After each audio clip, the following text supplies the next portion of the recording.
Imagine it's just after 10:30 p.m. You're 24 years old and getting ready for bed after a phone call with your friends. It's a normal Monday night. Your mom's soaking her feet after a long night of dancing, something she does every Monday. Your father went to bed early, and your little brother isn't home for the night, so it's quiet. But then you hear something, and before you can make sense of it, 3 men are suddenly inside your home.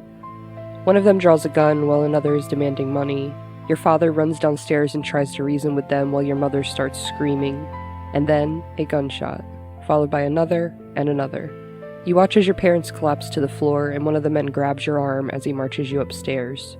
Your wrists are bound as he ties your arm to the stair railing. You can't move, you can't help them, you can't even close your eyes. Minutes later, the men disappear into the darkness as your once loving home falls silent. I'm Gabby D, and this is the case of Jennifer Pan.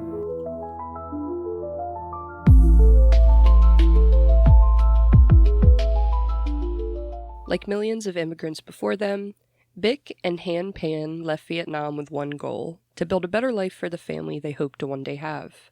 They'd eventually settle in Ontario, Canada, where they worked incredibly hard to make that dream a reality.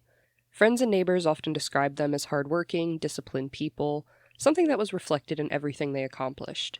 Bic worked as a supervisor for an automotive parts manufacturing plant, while her husband Han was employed at the very same factory but as a machinist. They worked long hours, saved diligently, and over the years their sacrifices began to pay off.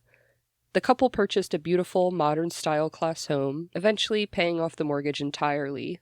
Han drove a Mercedes, Bic drove a Lexus, and from the outside looking in, they appeared to be living the Canadian dream they had spent years chasing. Together they had 2 children, their daughter Jennifer, who was born in 1986, and a younger son, Hugh.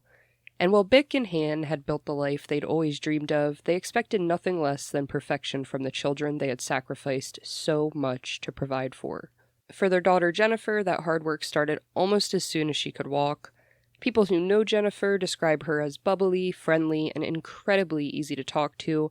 She came across as confident, sweet, and as someone who genuinely wanted people to like her. When Jennifer was just 4 years old, her parents enrolled her in piano lessons, and it didn't take long for her teachers to realize she had a natural talent for it.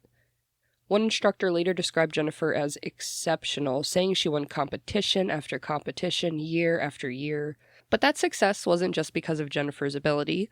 It was also because of her parents' unwavering commitment. Every week they drove her from lesson to lesson, entered her into expensive competitions across Ontario, and spent thousands of dollars each year to help nurture her talent. Her piano teacher would later say their dedication was remarkable. If there was an opportunity for Jennifer to improve, Bic and Han made sure she had it. As she got older, Jennifer's schedule only became more demanding. Around the age of 12, she began competitive figure skating on top of her piano lessons. She would train several days a week with dreams of one day competing at the Olympic level. But those dreams came to an abrupt end after she suffered a serious knee injury, tearing a ligament that forced her to give up the sport she had devoted so much of her childhood to. Now, before we continue, there is one member of the Pan family who we will not discuss very much today, and I just want to state why. This is Jennifer's younger brother, Hugh. Although his identity has been made public, we'll refer to him simply as Hugh throughout this episode, out of respect for his privacy. He wasn't home when the tragedy occurred, and by all accounts, he spent years trying to move on from it, and we just want to respect his wishes. We don't want to be another podcast that haunts him. So even though a knee injury ended Jennifer's dreams of competitive figure skating, she continued playing piano and dedicated herself to school. Friends remembered her as intelligent, polite, and someone who always seemed to have her life together. Like many children growing up in Markham, Jennifer was raised by what the classmates would refer to as tiger parents. This is just a term to describe a strict, achievement-focused parenting style where success in academics and extracurricular activities is expected, not optional. For Bic and Han, those expectations came from a place of sacrifice. They had left Vietnam with very little and spent years building a comfortable life for their family. They believed education was the key to protecting their children from the hardships they had experienced themselves. That meant Jennifer's life followed a very structured routine: school, homework, piano lessons, competitions, repeat. There wasn't much room for parties, dating, or making mistakes.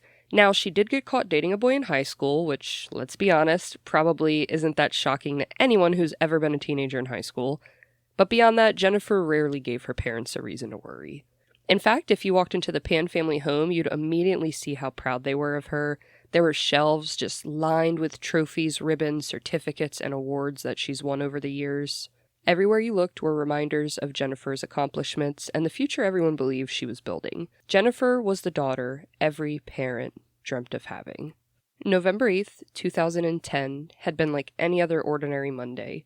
Bick and Jennifer had eaten dinner together before Bick left for her weekly line dancing class. Han, her husband, went to bed early around 8:30 that night, and their son Hugh wasn't home, so Jennifer spent some time talking with her friend on the phone before making her way downstairs around 9:30, just as she heard her mother return home. Like Bick did every Monday after dance class, she settled onto the living room couch with a large pink bucket of warm water, soaking her sore feet while she watched television. Nothing seemed unusual. Jennifer eventually returned to her bedroom after checking that the front door was locked and telling her mother goodnight. According to Jennifer, the house had become completely quiet until around 10:30 p.m. That's when Jennifer heard her mother calling for her father from downstairs. Curious, she stepped out of her bedroom to see what was happening, and that's when a man suddenly appeared in front of her.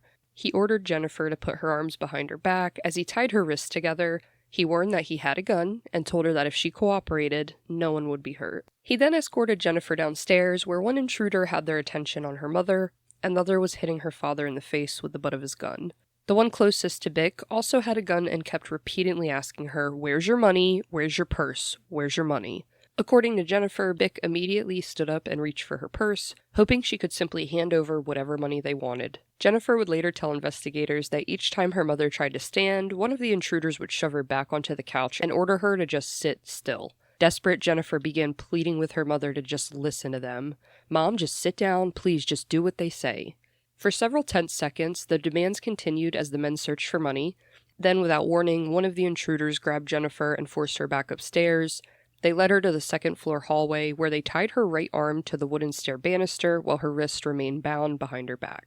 Unable to move, Jennifer could only listen to what was happening downstairs. Eventually, the noise was shattered by gunshots. Jennifer screamed for her mother as more shots echoed through the house. According to Jennifer, the last thing she heard her mother say was, "Please, don't hurt my daughter." And then more gunshots rang out. A few moments later, Jennifer said she heard one of the men tell the others, "We have to go, we've been here too long, we need to leave." And footsteps eventually raced towards the front door. Then the house fell completely silent. With the intruders gone, eventually Jennifer managed to pull her phone out of her waistband. Luckily, in the heat of things, no one searched her or was able to find it, so she was able to pull it out and call 911. This is when she would tell dispatchers that her parents had been shot during a home invasion, and the call is honestly heartbreaking to listen to. For the first several minutes, Jennifer could be heard crying, struggling to explain what had just happened, while pleading for help to arrive as quickly as possible. Then, in the background, a male's voice breaks the silence. Her father, Han. Despite suffering a devastating gunshot wound, he had somehow regained consciousness. You can hear him stumbling through the house before making his way out the front door. Jennifer begins yelling for her father, reassuring him that she's okay, telling him she's already on the phone with 911, and within minutes, police officers, firefighters, and paramedics flooded the Pan family home. Tragically, there was nothing they could do for Bick. She had been shot 3 times in the back of the head and was pronounced dead on arrival. Han, however, was currently still alive. He suffered a gunshot wound to the right eye, with the bullet entering in through his eye before traveling down his throat and lodging itself between his lower jaw and the back of his neck. He was flown to a hospital in critical condition and placed into a medically induced coma as doctors fought to save his life. With the immediate chaos over and the 3 victims accounted for, detectives turned their attention to the only eyewitness they had left, Jennifer. Still visibly shaken, investigators asked her to walk them through everything she remembered that night, and Jennifer, she told the detectives she never heard the intruders enter the house. There was no knocking, no glass breaking, no doors being kicked in. The noise that caught her attention was hearing her mother call out for her father downstairs. She would describe the intruders as 3 black men. According to Jennifer, one spoke with what she believed was a Jamaican accent, while another had shoulder-length dreadlocks. With so very little to go on, detectives began exploring every possible motive. Was this simply a robbery gone wrong? From the outside, the Pan family appeared financially comfortable. They owned a beautiful home, drove luxury vehicles, and perhaps someone assumed they kept large amounts of cash inside. Investigators would ask Jennifer, did your parents have any enemies? Did Han owe anyone money? Was there any involvement with drugs, gambling, weapons, or organized crime? Was there an angry coworker, neighbor, or someone seeking revenge? But Jennifer answered no to every single question. She described her parents as hardworking people who went to work, came home, and spent time with their family. That was it. Then she remembered something that immediately caught detectives' attention. According to Jennifer, just before one of the intruders shot her father, she heard one of them yell, "You lied to us. You lied to us. You just had to cooperate." It was a strange thing to say during what appeared to be a random home invasion, but at the time, detectives didn't know what to make of it. So they turned their attention to the crime scene itself, and at first glance, the house looked exactly as Jennifer had described. Rooms had been ransacked, drawers pulled open, the property appeared to have been searched thoroughly, but as investigators looked closer, a few details didn't quite make sense. The safe inside the master bedroom closet had been left untouched, so had an expensive camera inside the closet. Jewelry, including a watch, ring, and earrings, had also been left behind. Even Bick's wallet, that contained several $20 bills, was left behind. Now, that didn't completely rule out robbery. Other items had, in fact, been taken from the home, but it was enough for detectives to note. Now, as they searched for a motive, they began speaking with the people who knew the Pan family best. Their family friend Hong couldn't think of a single reason anyone would want to hurt them. She described Bick and Han as incredibly hardworking people who spent nearly all of their time at work or at home. Han often worked 5 or 6 days a week, regularly picking up overtime shifts at the factory. And when investigators asked whether he could have been involved in gambling, organized crime, or any other illegal activities, Hong didn't hesitate. She said he simply didn't have the time. To her, Han was a humble, down-to-earth man whose entire life revolved around providing for his family. And many neighbors painted the same exact picture of them. They described the Pans as quiet, respectful people who kept to themselves and never caused any problems. One neighbor admitted that what happened to them bothered him more than anything because it seemed so completely random.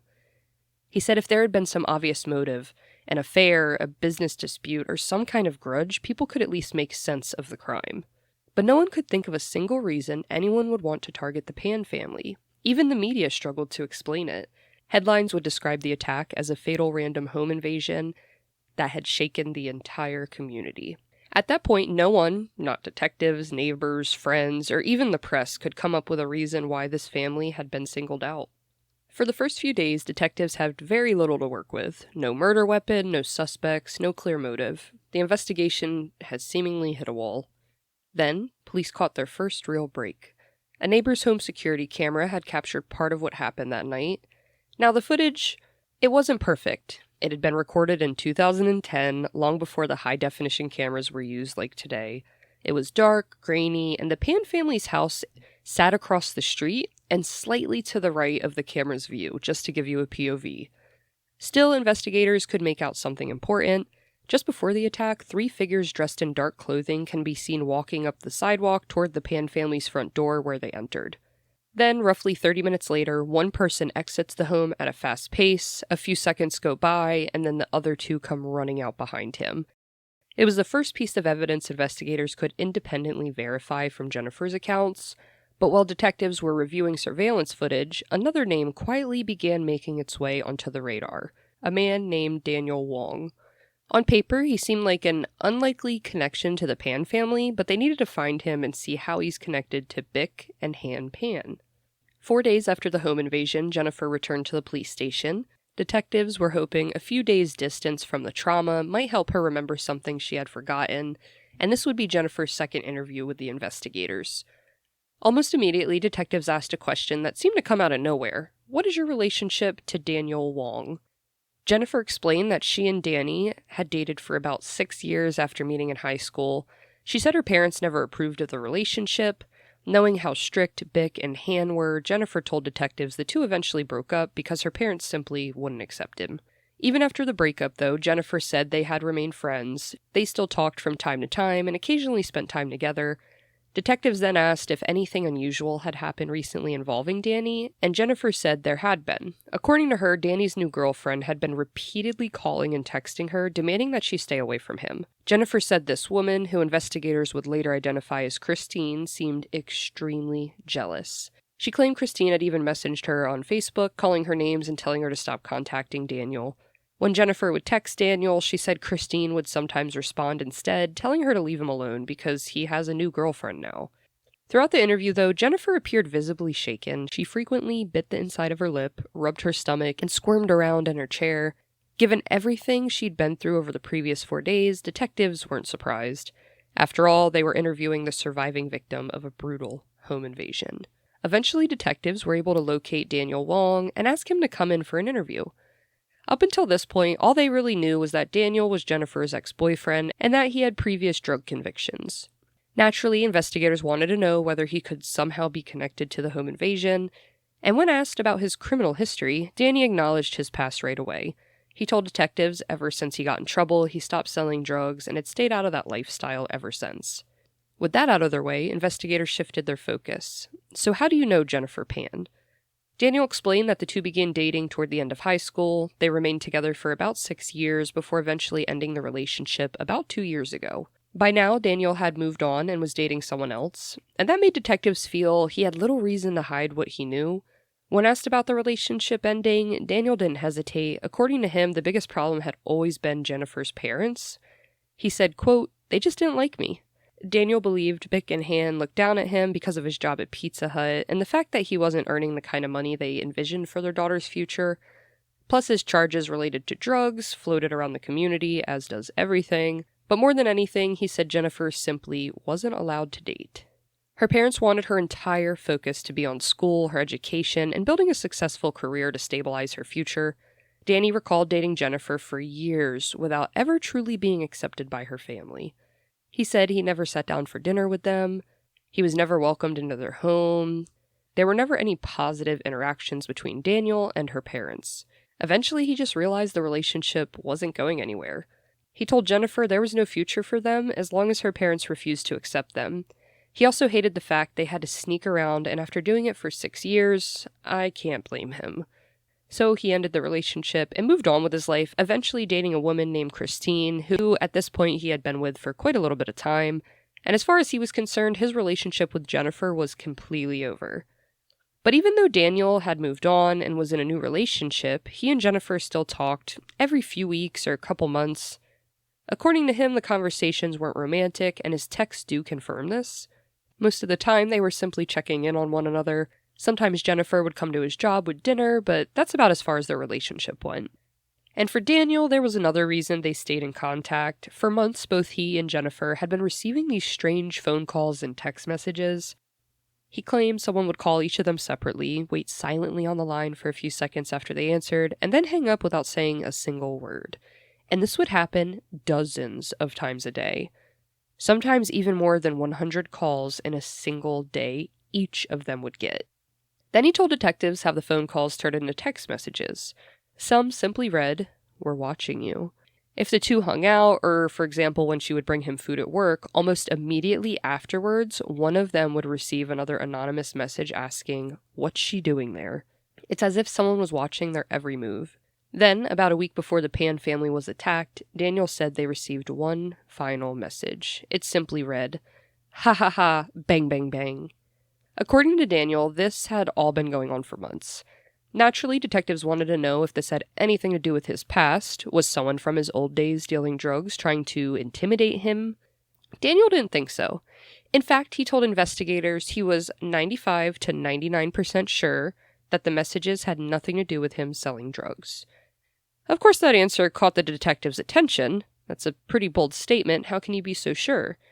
And Daniel would explain that his previous drug activity had been limited to just marijuana. As far as he was concerned, no one was going to carry out a violent home invasion over something like that. In another room, detectives continued talking with Jennifer. They wanted to better understand the relationship between Danny and her parents. Jennifer explained that her father had eventually given her an ultimatum. She had to choose Daniel or her family. Jennifer told detectives she chose her parents and focused on school instead. She said her parents were right. She needed to focus on her future, not dating a drug dealer whose life was going nowhere. So eventually, they did break up, officially ending their relationship, and even after the breakup, they kept in touch from time to time. When her parents discovered they were still communicating, Jennifer said they took away her cell phone and became even more controlling. They insisted on driving her almost everywhere she went, including to and from college, making it nearly impossible for her to secretly meet with Danny. According to Jennifer, her life was incredibly structured. She'd wake up, study, attend piano lessons, return home, go to school, and repeat the same routine day after day. And it wasn't just Jennifer describing her life this way either. Her longtime piano teacher, Fernando, would later recall one lesson with Jennifer that stayed with him for years. One day they were practicing piano, and out of nowhere, Jennifer completely broke down. He said she began sobbing uncontrollably. Through tears, she told him, "My parents don't trust me." Fernando said he'd never seen Jennifer act like that before. She went on to explain that her parents constantly monitored wherever she went and didn't approve of Daniel because in her father's eyes, he wasn't good enough. Jennifer told her teacher that her father refused to let her waste her future dating what he described as just a cook because Daniel was working for Pizza Hut. She admitted the constant pressure was driving her crazy. Much of what Fernando remembered matched what Jennifer herself told detectives during the interview. She repeatedly referred to Bick and Han as tiger parents, the same strict parenting style we discussed earlier, and Jennifer explained that her father had always envisioned a very specific future for her. Ideally, he wanted her to become a doctor. Eventually, he realized medicine probably wasn't the best fit. He said that she didn't have the stomach for it. Jennifer said he shifted his expectations towards a pharmacy worker instead. In his mind, success wasn't optional, it was expected. And everyone around them, Jennifer appeared to be doing exactly what her parents had always hoped. Han proudly told friends and coworkers that his daughter graduated from college and was simply having trouble finding work in her field. He'd tell people she was trying her best and that sometimes finding the right job just took some time. Bick worried about Jennifer too. More than anything, she wanted her daughter to be successful. She didn't want Jennifer to struggle or feel looked down upon by society. One of Jennifer's former classmates, interviewed years later for the Netflix documentary about this case, explained that the expectations at their high school were enormous. Many of the students came from immigrant families, mainly from places like Hong Kong, Taiwan, Vietnam, common places where success wasn't just encouraged, it was expected. Doctor, dentist, lawyer, engineer, and if you're lucky, accountant. Those were the careers parents talked about and pushed on their children. Anything less often felt like failure. So Jennifer wasn't the only student living under that kind of pressure. The difference was Jennifer wasn't succeeding in the way everyone believed she was. As detectives continued asking about her education, one simple question changed everything. "So where did you say you went to school?" Jennifer quietly answered. "I didn't." The detective looked understandably confused. "What do you mean?" And Jennifer took a deep breath and admitted everything. She admitted she had lied, not just about one class, not just about one semester, about all of it. She had never graduated with a Bachelor of Science. In fact, she hadn't even been attending university. For years, Jennifer had left home every morning as if she were heading to class. Remember, eventually her parents would drive her to the university campus. She'd get out of the car, wave goodbye, then spend the day somewhere else until it was time to be picked up. The deception didn't stop there. She created fake report cards, fake transcripts, fake acceptance letters. She even forged a Bachelor of Science diploma that hung proudly on the wall of the Pan family home. By the time she confessed all of this to detectives, she had been living the lie for nearly 4 years. When investigators asked why she never told her parents the truth, Jennifer's answer was simple. She said there was just too much pressure. She couldn't bear the thought of disappointing them, and the interrogation room fell quiet. One detective's remark summed up what everyone in the interview room was thinking. Holy shit. Because if Jennifer had been willing to lie about something this massive for nearly 4 years, then investigators suddenly had to ask themselves another question. What else had she lied about? Their minds immediately went back to the night of the home invasion. Jennifer had told them she called 911 while her hands were tied behind her back. But detectives wanted to see exactly how she'd done it. So they handed Jennifer a cell phone and told her to show them. She stood up from her chair, turning around. She flipped the phone to her waistband. It was sitting on her left hip, so it was just right in her pants, right in the waistband. With her wrists crossed behind her back, she reached for the phone, pulled it across her body, and demonstrated how she dialed 911. This again is 2010. She had that big, chunky track phone with the green screen. Some of you know what I'm talking about. And there's no speaker mode on those bad boys. So she says she's yelling down at her waist into the phone during the 911 call as well. The entire reenactment of this is captured on video. You guys can find it on YouTube. I'll link the interrogations in the show notes if you're interested. Now, the demonstration showed detectives that it was, at least, physically possible for Jennifer to have made the call, but it didn't answer the bigger questions, so investigators pressed her further. If these men were willing to execute your mother and father, why didn't they shoot you? Jennifer didn't have an answer for that. Then detectives circled back to something she just admitted. You lied to your parents about university for years. Is there anything you've told us that isn't true? Jennifer quietly answered, no. They weren't convinced. They moved on to another topic. Did your parents have life insurance? Jennifer explained that she wasn't sure about her parents' policies. She did remember having some sort of savings when she was younger. Part of the money had been intended for her education. Then she casually mentioned something that immediately stopped the interview. She said after her parents found out she hadn't actually been attending university, they wanted the education money back that they had put into it. The detective immediately interrupted her. Whoa, wait a second. I thought you just said they never found out you weren't in university. The room fell silent. Jennifer realized what she'd just admitted. And little by little, the secret she spent years hiding eventually began to unravel. Jennifer admitted her parents eventually did find out, but even then she didn't tell them the whole truth. Instead, she claimed she had attended university for 2 years before dropping out. She wanted them to believe she'd at least tried, and according to Jennifer, Bick and Han were furious. They demanded she repay the money she spent towards her education, and at this point, detectives knew one thing for certain. Jennifer had spent years maintaining an elaborate lie. If she could deceive her parents for that long, could she be deceiving them too? That's when one detective asked what may have been the toughest question so far. So, back to another difficult question. The resentment you may have had towards your parents for interfering in your life, essentially locking you down in that house. Before he could even finish, Jennifer starts shaking her head no. She rested one hand against her chest, something she's been doing throughout nearly the entire interview. It almost seemed like a way to comfort herself, and she answered, at the end of the day, I love my parents. I chose to be with them. If I wanted to leave, I could have just left. But I didn't. I wanted to stay with them and take care of them. A few moments go by, then there's a knock on the interview door, and the lead detective steps out. A female detective entered instead. Almost immediately, Jennifer's demeanor changed. She stood up from her chair and began slowly pacing the room. She took deep breaths. She ran her fingers through her long black ponytail. She wasn't frantic. It looked more like someone trying to calm themselves down. The detective gently asked if she's okay, and after a brief pause, Jennifer admitted something that caught her attention. I'm afraid I'm going to say something wrong.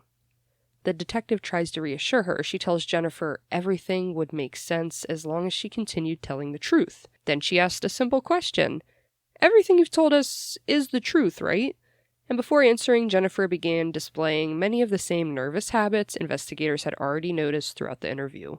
She's standing, gently rocking from side to side. She rubbed circles across her stomach. She continued running her fingers through her hair. Eventually, detectives decided to end the interview for the day. The female detective drove Jennifer home afterward. Years later, she recalled how unusually quiet Jennifer had been during the ride. After finally admitting to the years of deception surrounding university, it seemed as though a tremendous weight had been lifted from her shoulders, but she was really embarrassed about it. And this detective that drove Jennifer home would also admit she understood some of the pressure Jennifer felt. This detective was also raised by an immigrant family herself. She came from an immigrant family who came from Cuba and said she had experienced many of those same expectations growing up. She understood what it felt like to have parents who sacrificed everything to give their children a better life. Ultimately, she remembers to feeling like you had to succeed not just for yourself, but for your family. But there was one thing about the detective who was actually interrogating Jennifer that he just couldn't get past. He remembered thinking, if I were Bick and Han, I'd be furious if I found out my daughter had lied to me about something like this. Then, just as he was trying to piece together things, he gets a phone call. Han Pan was being taken out of his medically induced coma. Against all odds, Jennifer's father would survive. And detectives had a lot of questions for him. Does he remember the attack? Does he remember the 3 intruders? Did he really know Jennifer had never graduated from university? And perhaps most importantly, did he remember anything that could help identify the people responsible for murdering his wife? And I can't even imagine what that must have been like. Waking up to learn your wife is gone, only to have detectives waiting to ask you questions about the worst night of your life. But time mattered, and they had a job to do. If Han remembered anything at all, those memories could disappear just as quickly as they had returned. Eventually, Han Pan would finally regain consciousness. Against all odds, he had survived. Just a reminder, the bullet had entered through his right eye socket before traveling down and lodging between his chin and the back of his throat. Remarkably, The only visible wound left behind was a small entry point between the bridge of his nose and his right eye. The bridge of his nose and his right eye, which sadly he would never be able to see out of again. Once doctors determined he was stable enough to speak, detectives were finally able to sit down with the only other surviving witness. They did give him a little time to recover, of course, but then they gently asked him to tell them everything he remembered about that night.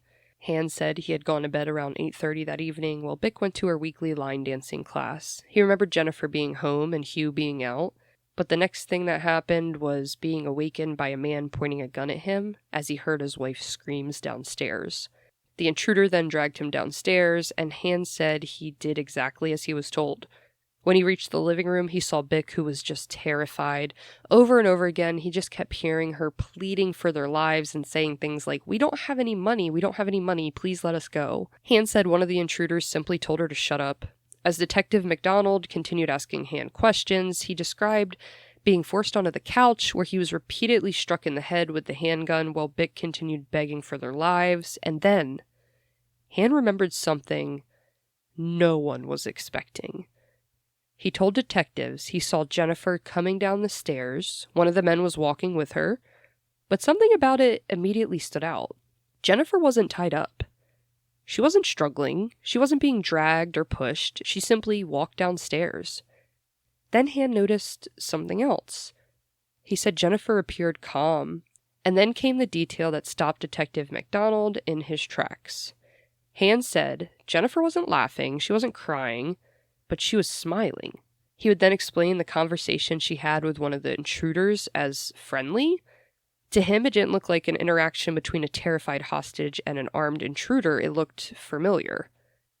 So he watched his daughter walk down the steps, not make eye contact or say one word to her parents before she walked right past them, and remember, her mom is begging for her life on the couch, and her father is just being pistol whipped repeatedly in front of her. But she just strolled right by them. Of course, this one single observation changed the entire direction of the investigation. It was now 9 days after Bick's murder, and for the first time, detectives began seriously questioning whether Jennifer's account of that night was true. Out of an abundance of caution, they immediately assigned armed officers to remain with Han at the hospital. Until they understood exactly what had happened inside that home, they weren't willing to leave him alone with Jennifer. A short time later, Detective McDonald, he did return to Han's hospital room. Just one last time. He wanted to make sure there was nothing else Han remembered before the investigation moved forward.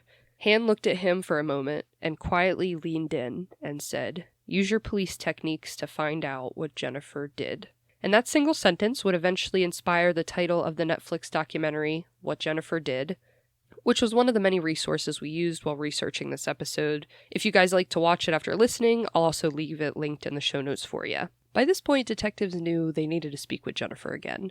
So 5 days later, she returned to the police station for another interview. Only this time, the atmosphere was completely different. Behind the one-way mirror, investigators gathered to watch every second unfold. They had a growing suspicion, now they needed answers. Leading the interview was Detective Bill Gates, and unlike the detectives Jennifer had spoken with previously, Gates specialized in what investigators referred to as truth verification. His job wasn't simply to ask questions, it was to identify deception. Detectives believed Jennifer had finally met her match. She met someone who could see through her story. Their exact words were, "She met her match." Rather than immediately confronting her, Gates started with her personal life. He asked about her parents' expectations, he asked whether it had been difficult trying to live up to everything they wanted for her, and then he brought up Daniel. He asked if she thought things would have been different had her parents accepted the relationship. And by now, Daniel, he's moved on, he's dating someone else, but could Jennifer still want him after this? Then he brought up Danny, and Gates asked the obvious question. How did it make you feel, your parents being the reason you two split up? And Jennifer admitted Daniel had filled a void in her life that no one else could.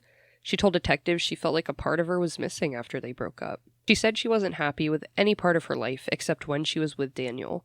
And while her friends were moving forward, graduating, starting careers, and building their futures, she felt like she had been left behind.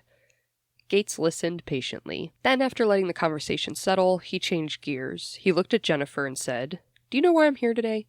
He explained that he wasn't a homicide detective, but that he specialized in truth verification, and that his job was to determine whether people were telling the truth or lying. Then he introduced something that wasn't true at all. In Canada, investigators are legally allowed to use certain deceptive techniques during interviews, interrogations, and Gates decided to use one. He asked Jennifer if she'd ever seen the movies where satellites zoom in and out of the house from space. When she nodded, he continued. He claimed investigators had technology capable of seeing through the roof of anyone's home, almost like a big X-ray. He stated this wasn't just for their household, this actually happens to everyone as a way for the government to keep tabs on people. He told Jennifer they could determine exactly where every person had been standing inside the house that night. And of course, this was completely false. But detectives weren't interested in convincing Jennifer the technology existed. They were interested in seeing how she'd react if she believed it worked. As Detective Gates described this supposed satellite technology, Jennifer's demeanor immediately changed. Jennifer immediately began twisting her ponytail, rubbing her fingers through it, rubbing her stomach, the same nervous habits detectives had been watching for throughout every interview, honestly. And of course, none of what Gates was saying about satellites was true. Gates' main goal was to hope Jennifer believed this technology existed, and if she thought police could see inside the house, maybe she'd stop lying. At first, of course, she denied everything. Gates asked if she knew the three men. She said no. He asked again. She said no. His tone changed as he shifted forward, and Detective Gates stated, "Here's the problem. Your father wasn't supposed to survive that night." The room fell silent, and Gates continued. That's where this whole thing fell apart. He told Jennifer they knew the description she'd given to the intruders weren't accurate. You said they were all black, and they weren't. The man you were talking to that night wasn't black. Then he delivered the sentence that changed everything. Your father saw you. Jennifer immediately interrupted him. That's just what I remember. Gates didn't back down. No, you're involved with this. Tell me what happened. For several long seconds, she said nothing. And then she broke. Through tears, Jennifer admitted she knew the men. But even now, she wasn't telling detectives the whole truth. Instead, she gave them yet another version of events. She claimed the plan had never been to kill her parents. According to her, the three men had only been hired to kill her. She portrayed this entire thing as a twisted suicide plot that had spiraled out of control due to the three men, not her.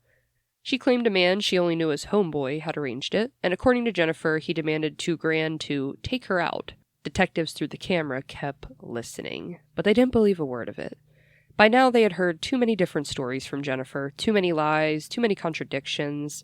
Investigators had heard enough, and now the interview was over. Jennifer Pan was placed under arrest.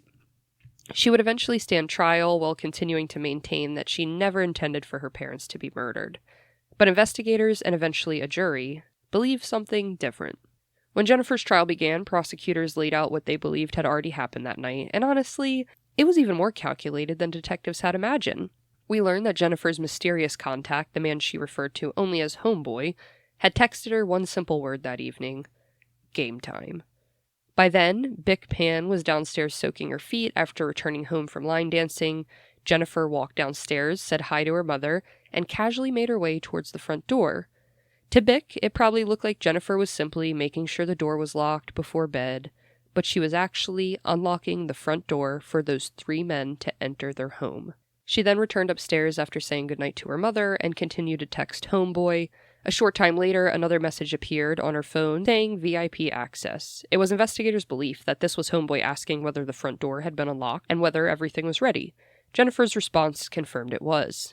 Then came one of the most chilling and damning pieces of evidence in the entire case. Do you remember the neighbor's security camera we touched base on before in the episode?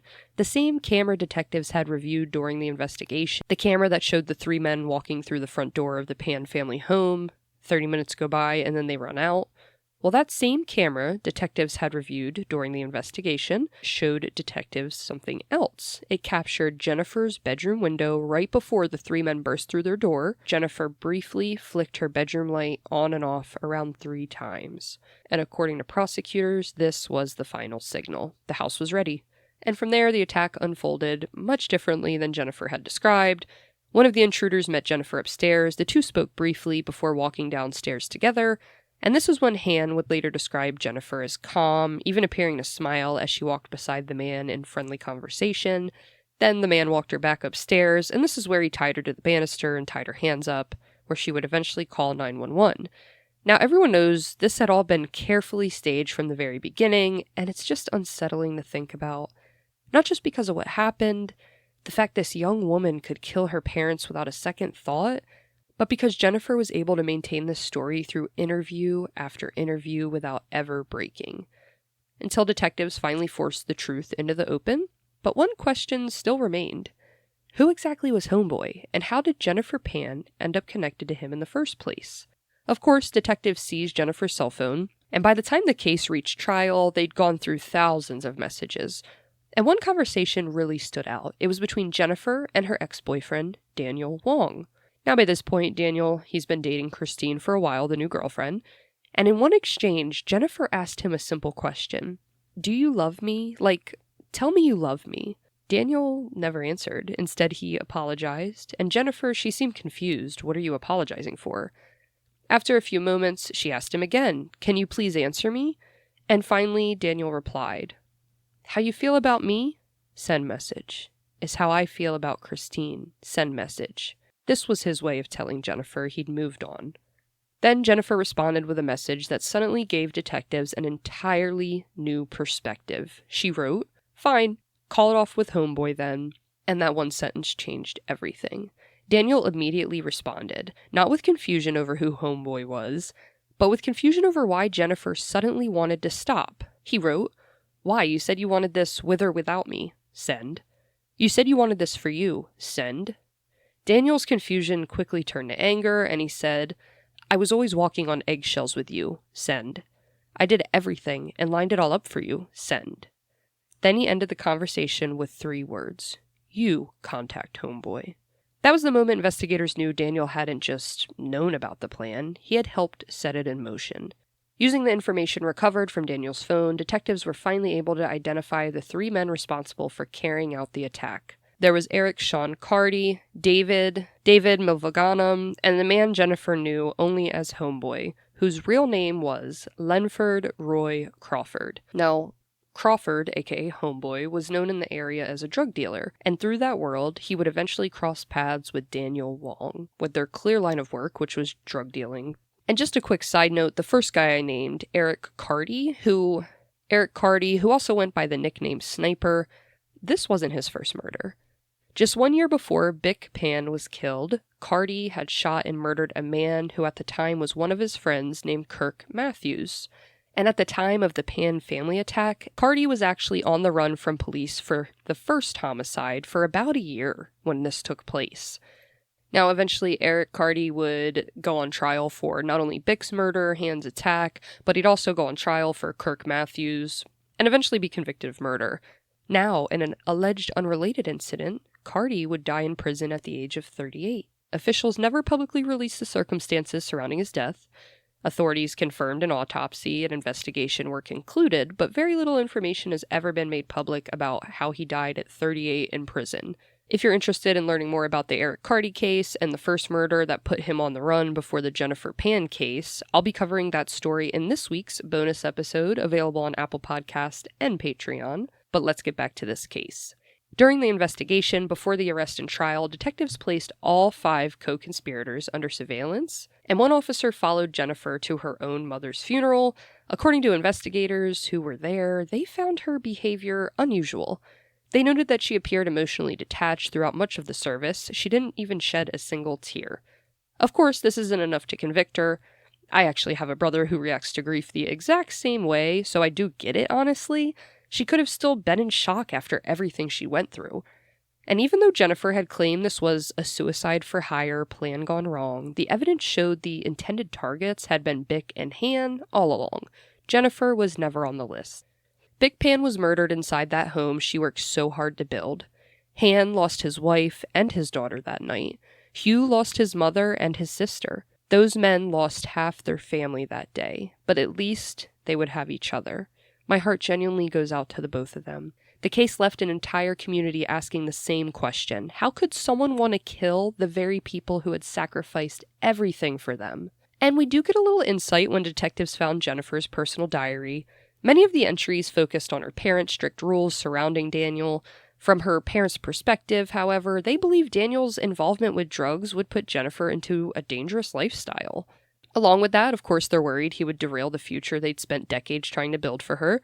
She repeatedly wrote about how controlling she believed they were, and investigators also uncovered something else: those threatening phone calls, those anonymous text messages, the ones Jennifer and Daniel were both receiving. Detectives concluded they had all been sent by Jennifer herself. According to prosecutors, it appeared to be another form of manipulation, an attempt to create sympathy, strengthen her bond with Daniel, and slowly drive a wedge between him and his new girlfriend, Christine. By this point, detectives believe Jennifer had been living multiple, carefully constructed lies. Of course, this investigation is backed up by a ton of other lies, and we're going to dig into some of them now. So throughout most of high school, Jennifer did well academically. She maintained B's throughout most of her high school years, but during her senior year is when everything really began to shift. She started failing classes, and instead of telling her parents, she did what she became very good at. She lied. She created fake report cards so Han and Bick would never know her grades were slipping, and one of the biggest problems was calculus for her. She failed that class, which ultimately meant she wouldn't meet the requirements to graduate high school. Ironically, before her grades collapsed, Jennifer actually received early acceptance letters from the very university she would later claim to attend. But of course, once she failed to graduate high school, those offers, they were no longer valid. Jennifer never told her parents any of that. Instead, she somehow convinced them she graduated high school, and then one day told them she'd officially been accepted in a university, and Bick and Han couldn't be prouder. They believed their daughter's years of hard work had finally paid off. They celebrated her accomplishments. To help her begin college, they spent money on her. They bought her a brand new laptop, which in 2010 would have been exciting as a new phone upgrade this year or getting the latest gaming station. Then, as we know, for years Jennifer lived a double life. Every morning she'd wake up, get dressed, grab her backpack, and tell her parents she was heading off to class. In reality, she wasn't going to university at all. She spent her days at libraries, coffee shops, or dates with Daniel, who, remember, she was dating at this time. Now Jennifer, she also took public transportation, so it was a little easier to get away with this. Han and Bick, they had no reason to suspect anything was wrong. At least, not at first. Then a couple years go by, college graduation started getting closer, and like any proud parents, Han and Bick wanted to attend. But Jennifer quickly came up with another excuse. She told them there weren't enough tickets for family members, so they wouldn't be able to attend graduation. And by this point, her parents, their trust had already begun to erode with all the lies they've gone through with her for years now. After years of deception, they no longer took Jennifer at her word. So after the graduation ticket story, they decided to follow her. And instead of arriving at a university campus, they watched their daughter go somewhere else entirely. When they confronted her, Jennifer insisted she had simply skipped class that day. She was going to school, she just skipped class to be with Daniel. Han and Bick weren't convinced. From that moment on, they began driving her to and from school themselves. They simply couldn't believe that their daughter, their golden child as they called her, could lie on such a massive scale. And this was the same young woman who had excelled in figure skating, spent years mastering the piano, trained in martial arts, and was a talented swimmer. She always seemed destined for success. So never in a million years did they imagine that nearly every part of that future had become a carefully constructed illusion. After her fake college career came to an end, and I didn't see anything on how she convinced them she graduated there. I wish I did, because I'm super curious on how she pulled it off. But Jennifer told her parents she had started volunteering at Toronto's Hospital for Sick Children. She never had an employee ID, she never wore a uniform, and she never seemed to have much to say about her days there. By this point, trust between Jennifer and her parents had already been badly damaged. So one day, Bick decided to follow her. Instead of going to the hospital, Bick watched Jennifer meet up with Daniel. Of course, she had to confirm this volunteer position had been another lie, and again, her daughter was sneaking out with bad boy drug-dealing Daniel. At this point, Bick confirmed volunteer position had been another lie, and again that her daughter was sneaking around with drug-dealing Danny. She knew her daughter didn't have a job, and that this was all just simply an excuse to get out of the house and spend time with him, behind her parents' back. So when Bick confronted her, it confirmed what Han and Bick began to fear. The lies hadn't stopped after college. If anything, they were getting bigger and bigger. As the lies continued piling up, the tension inside the Pan household reached a breaking point. Han, he'd finally had enough. At one point, he wanted Jennifer out of the house completely, but Bick stepped in. She pleaded that her husband give their daughter one more chance, and reluctantly, Han agreed. But there was one condition. Jennifer had to make a choice. She could have the future she worked so hard for, and that her parents helped spend decades sacrificing for, or she could have Daniel, and Jennifer told them she chose her future. She agreed to end the relationship, and Han and Bick believed her. They thought she finally came to her senses. But just like so many promises before, it wasn't true. She planned on still being with Daniel. Around this time is when Daniel, though, finally walked away from their relationship. After years of secrecy, too much constant lies, the pressure from Jennifer's parents, and it all became too much for him, and at last he decided to walk away. Neither Han nor Bick could have imagined that the daughter they had just fought so hard to keep in their home and walk the right path would one day become the person accused of arranging their murder. And at this point, one question did still remain about Daniel. Why would he agree to any of this? He wasn't being paid, he and Jennifer were no longer in a relationship, he was already in a new one at that, so what did Daniel Wong have to gain? Now, prosecutors, they would argue that Daniel had his own motive for participating. With both of Jennifer's parents gone, she stood to inherit a significant estate. She'd receive the Pan family's paid-off home, Han's Mercedes, Bick's Lexus, and roughly $500,000 in life insurance. According to the prosecution, Daniel believed there would eventually be money from Jennifer, and in turn, money for him that she would most likely gladly give him. They also suggested the money would have helped fund his involvement in the drug trade. Whether that's truly his motive, only Daniel knows.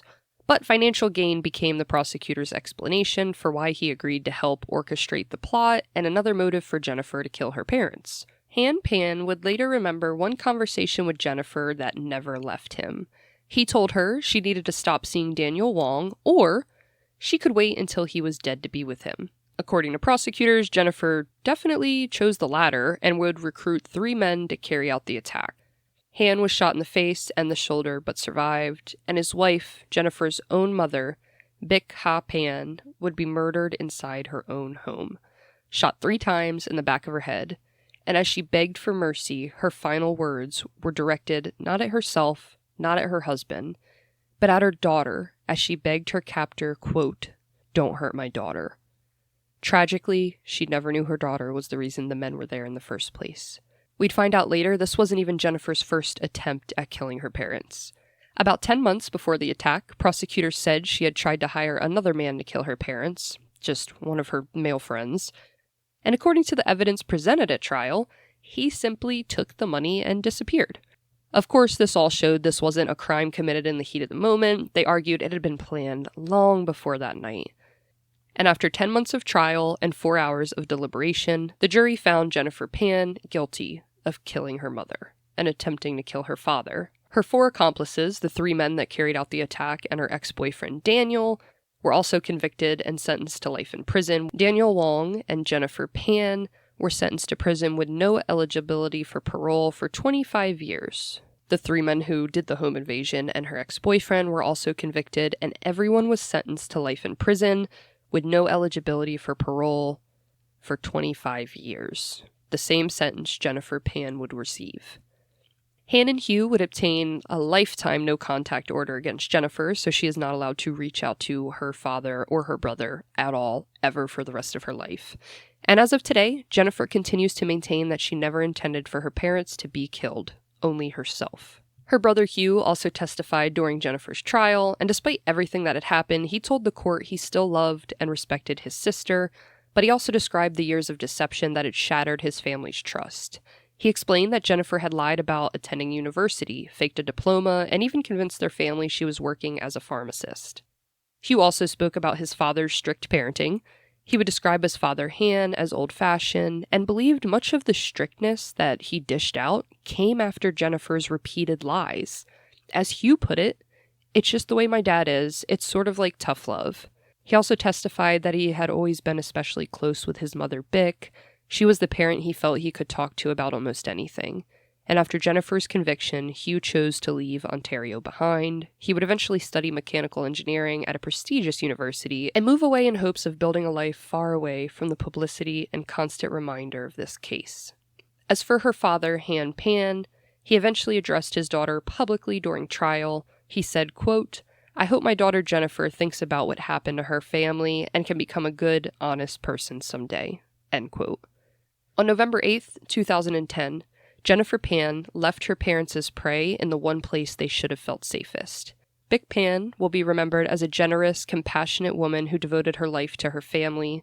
She and her husband Han, who is still alive to this day, will always be known by those around them as kind, hardworking, and incredibly hospitable people who sacrificed everything to give their children the opportunities neither of them ever had. My hope is that despite everything they've endured, Han and Hugh have found moments of peace and healing in the years since this unimaginable tragedy. Thank you guys so much for listening to this week's episode. Until next week, don't forget the names behind the headlines.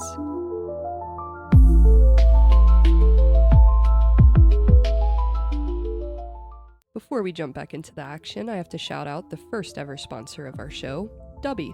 If you follow me on social media, you already know I'm usually deep grinding Apex or running missions in Warframe, and when you're locking in for hours, the last thing you want is that mid-game crash. That's why I've been loving Dubby. They're known for their jitterless energy blends, which means no crash, no weird shaky feeling, and no guilt. Just clean focus that helps you lock in and carry your squad for hours. And if you're an anime fan like me, you have to check out the Crunchyroll collab. The anime-themed shakers are insane. I've got the Chainsaw Man energy blend and the Free Ren shaker on the way, and I cannot wait to show you guys. If you want to level up your setup and support the show at the same time, head to dubby.gg, that's dubby.gg, and use code BONESAW at checkout, BONESAW, for 10% off your entire order. All the info is in the show notes. Huge thanks to Dubby for believing in the pod, and a huge shout out to you guys for listening. Now, let's get back to it.